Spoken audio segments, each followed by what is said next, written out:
The Prime Minister of Ukraine said he will ask Parliament to put the country on a course to join NATO. This comes after Kiev accused Moscow of bringing troops into Ukraine in support of pro-Russian separatists. Ukraine is not a NATO member but meets regularly with what's called the NATO-Ukraine Commission. Russia continues to supply the separatists with tanks, armored vehicles, artillery, and rocket launchers. Russia has fired on Ukraine from both Russian territory and within Ukraine itself.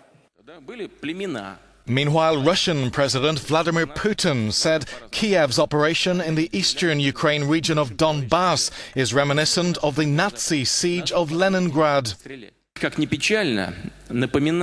Unfortunately, it reminds me of the events of World War II, when German fascist occupiers surrounded our cities, for example, Leningrad, and they executed the population of the villages.